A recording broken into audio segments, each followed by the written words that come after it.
All right, first and foremost, I want to give all praises, honor, and great glory to Yahweh, Bahashem, Yahweh Shai, Bahashem, Rachahakwadash. Double honors to the apostles and elders of Great Millstone that rule well, and salutations to the elect pushing this truth to the four corners of the earth in truth and sincerity. All right, in this particular video, I want to touch on meditating on this truth day and night. All right, meditating on this truth and what's required of you daily, day and night. Okay, and what does this help you do? It helps you not to go off so you don't go getting yourself punished. All right, you don't go getting yourself in trouble. Dwelling on this truth day and night helps you be equipped for any situation that you bump into. Because, the scriptures has a solution for every situation, has the answer for everything. So all you got to do is meditate on the scriptures and you'll find the answer. You'll find your way out. If you don't know the answer, well, study some more, call a brother, but the scriptures have the answers. All right, so meditate and dwell on this truth day and night. So when you're faced with a situation or you enter a scenario, you know exactly what to do. Let's say you want a plantation, right? Just for example, and we're going to grab some scriptures. As you can see this picture, he's dwelling on this truth. It says no adultery. Let's say you want a plantation. A woman walks up. She's just your type. She's sticking all the right places. She has that unique look. She's fitted like to your exact desire, right? Aesthetically pleasing. You'll start chopping it up, talking, whatever. It slips your mind to ask if she has a man because you're on the plantation. But then eventually you say, hey, look, you got a dude? She says it's complicated. Now, what does that mean in translation? When somebody says it's complicated, that translates, or a woman says it's complicated, that means I'm still with this dude and we're working it out. Right now, we just beefing, right? Right there, no adultery. You shouldn't even be entertaining that shit. That's wisdom. You've heard brothers say it. You heard the apostles say it. The scriptures talk about no adultery. And what does that do? That's going to lead to adultery, and that's not using wisdom. So right there, you should say what? Oh, well, I'm sorry, you should go work that out. I'm not one to like getting people's stuff. I don't step on people's toes. You have a nice day. You're supposed to do that. That's what you'll do if you was applying wisdom. But if you didn't and you fell into the flesh, you're gonna end up, all right. So what he do? Oh, so he ain't stepping up. You gonna start talking about the situation. Oh, I'm just gonna be your friend, best friend. You know how that do, and it leads to what? Adultery. You got to be thinking about all these scenarios because the scriptures talk about Satan comes at us in manifold temptations, with manifold temptations. All right. And when you get into manifold, it's touching on various. So there's a numerous amount of ways Satan can come at you. Not just with the woman at the job, it come at you with your family. Try to make you trip out that way. Try to bug you out mentally. He comes at you in various ways that you have to apply the scriptures and meditate on the stories that's in the scriptures, what we're told to do, all that, man.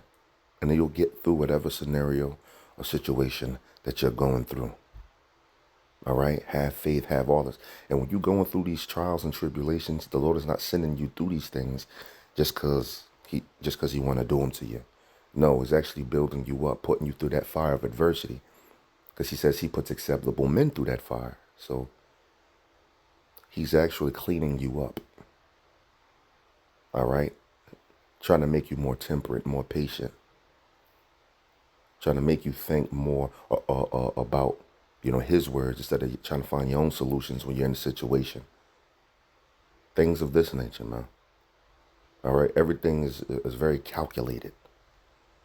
All right? So we're supposed to be dwelling on this truth day and night. Let's grab a scripture or two. This is Psalms 1. Let's start at 1 and go to 2 and we read. Blessed is the man that walketh not in the counsel of the ungodly, nor standeth in the way of sinners, nor sitteth in the seat of the scornful. But his delight is in the law of Yahweh, and in his law had to chime in. The train had to chime in. And in his law doth he meditate day and night. I'm going to keep driving it home. What does this do? It stops you from going off. All right? It keeps you in the line of obedience, man. So you don't go getting your ass fucked up, all right, by the Lord, chastened. All right? The Lord chastens who he loves, but, I mean, I'm pretty sure you brothers can attest to it. Like, yo, it don't feel good to get your ass whipped. All right? It don't feel good.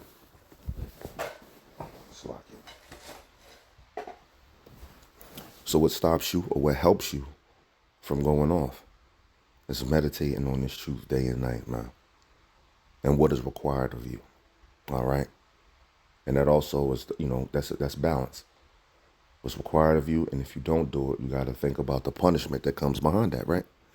This is Joshua 1:8, and we read, "This book of the law shall not depart out of thy mouth, but thou shalt meditate therein day and night." Once again, you're supposed to be meditating on this truth day and night. It helps you to apply wisdom in any situation that you come into. All right, now what is wisdom? Wisdom is the proper application of knowledge.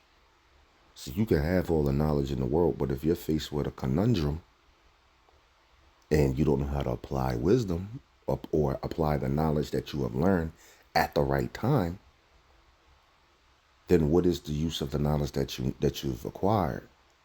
All right?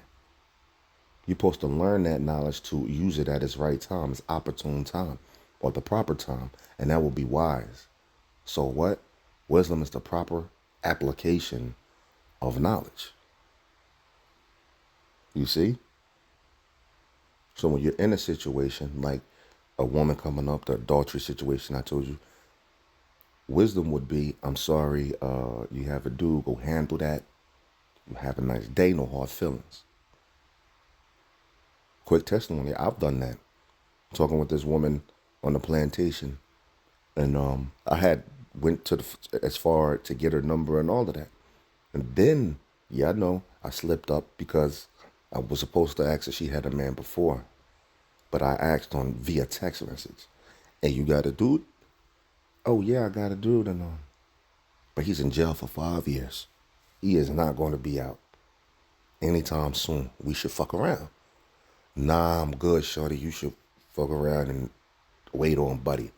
I don't like to step on anybody's toes, get into anything like this. You have a nice day or whatever. She said, okay, I respect your answer or whatever, your reply or whatever. But she said, but you're weird.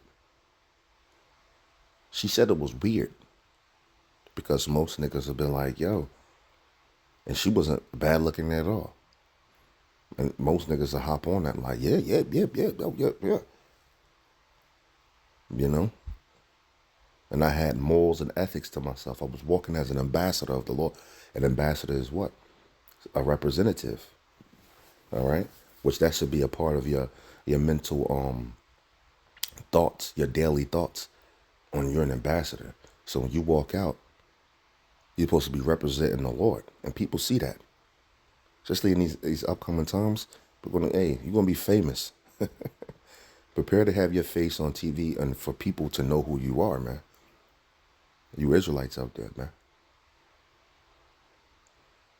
But anyway, man, hope it was edifying. Little early morning lesson, something that I was supposed to get this lesson off last night, but things had transpired. But anyway, hope it was edifying. Hope you could take something from this. So with that, I'm gonna say shalom.